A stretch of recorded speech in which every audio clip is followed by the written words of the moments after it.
आदर्श स्वास्थ्य की इस कड़ी में आज हम एक गंभीर बीमारी की बात करेंगे, दैट इज रनिंग नोज, नाक बहना, छींक आना, साइनोसाइटिस या आप उसको एलर्जी कह सकते हैं।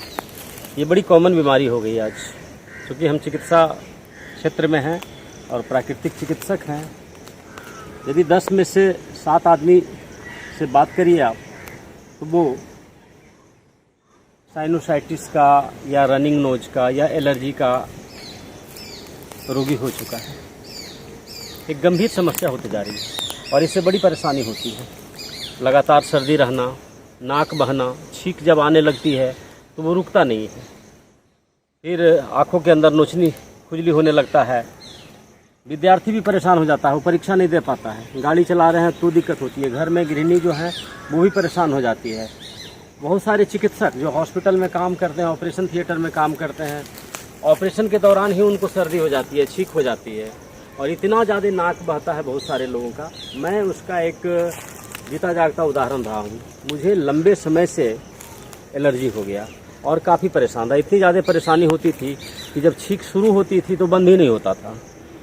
2 रुमाल, 2 हैंडकरचीफ मेरा भीग जाया करता था। फिर मैंने बहुत सारे लोगों को ऐसा भी देखा है कि छींक आते आते उनको सर दर्द काफ़ी हो जाता है और परेशान हो जाती है। इसका कोई इलाज नहीं हो पाता है।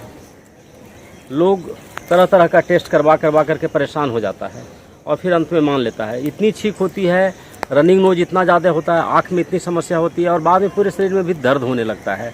उनका मूड खराब रहता है, काम करने की इच्छा नहीं होती है, लेथार्जीपन आ जाता है। मैं भी इससे गंभीर रूप से ग्रसित था, परेशान रहता था। तो मैंने इसका खोज निकाला कि आखिर ये कारण क्या है और ये क्यों होता है। यदि मेरी उम्र 50 साल है और 2 साल से मुझे एलर्जी है तो मैं ये पता लगाया कि 48 साल तक क्यों नहीं था। तब ये पता चला कि इसका मेजर जो कारण है वो है पॉल्यूशन, केमिकल का प्रयोग। आजकल क्या होता है कि डस्ट, पॉलेन, ये जो हमारे अंदर आता है तो हमारा ये नेजल पैसेज ब्लॉक होने लगता है। दूसरा लंग्स, जो हमारा फेफड़ा है, इसमें जो ऑक्सीजन लेने के लिए हमारे पास एल्वियोलाई होती है, जो लगभग 300 अरब होती है एक फेफड़ा के अंदर, वो लगभग ब्लॉक हो चुका रहता है पॉल्यूशन से, डस्ट से। ऑक्सीजन हम प्रॉपर ले नहीं पाते हैं और हमारा नेजल पैसेज, ये जो है नाक, ये अंदर से ब्लॉक हो जाता है म्यूकस के थ्रू, डस्ट से, पॉलन से, और धीरे धीरे हमारा इम्यून सिस्टम कमज़ोर होते चला जाता है।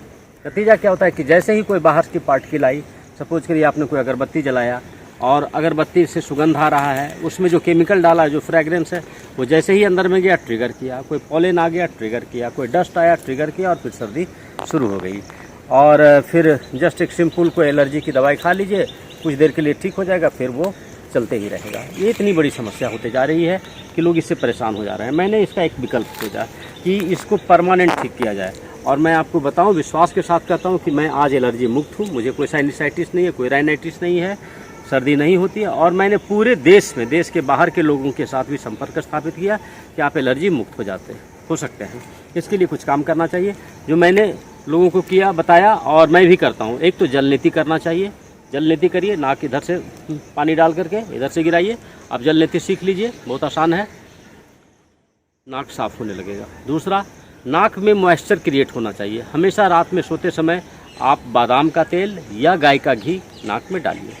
तीसरा काम, आप अपनी इम्यूनिटी क्षमता को बढ़ाइए। मैंने भी बढ़ाया, प्राकृतिक रूप से बढ़ाया, योगा करके, प्राणायाम, कपालभाति, आलोम विलोम करके, और अपने डाइट में विटामिन सी भरपूर मात्रा में लेकर के, जैसे सेब है, पपीता है, जिसमें विटामिन सी ज़्यादा मात्रा में होता है। और कोई सप्लीमेंट्स भी आप ले सकते हैं, जैसे मैं अक्सर लोगों को गाइड करता हूँ न्यूट्रोलाइट का ट्रिपल प्रोटेक्ट, उससे इम्यूनिटी बनती है। और मैंने एक दवाई बनाया इसके लिए अपनी, और ये दवाई मैंने पूरे लोगों को, अपने भी इस्तेमाल किया, लोगों को दिया। मैंने एक दवाई तैयार किया जो 16 जड़ी बूटियों का एक भस्म तैयार किया, शंकर भस्म। इसमें मुलेठी, अश्वगंधा, बसाका और 16 तरह का अलग अलग भस्म डाल करके शंकर भस्म तैयार किया। और ये भस्म हम प्योर प्राकृतिक है। रोज़ हम इसको एक बार खाते हैं, अब तो नहीं खाते हैं, 3 महीना हम लोगों को देते हैं। अगले 1 सप्ताह के अंदर सर्दी ठीक हो जाती है और 3 महीना कहते हैं कि आप कंटिन्यू करिए, जिससे आपका लंग्स ठीक हो जाएगा, फेफड़ा मजबूत हो जाएगा और ये जो एलर्जी का कारण है वो कारण परमानेंट ख़त्म हो जाएगा और आप एलर्जी मुक्त हो जाइएगा, खास करके साइनोसाइटिस से। और ये जो नाक बहना है, जो अक्सर छींक आते रहती है, इससे आप मुक्त हो जाइएगा। 2-3 काम और आपको करना चाहिए कि अपने घरों में केमिकल का प्रयोग बंद करिए।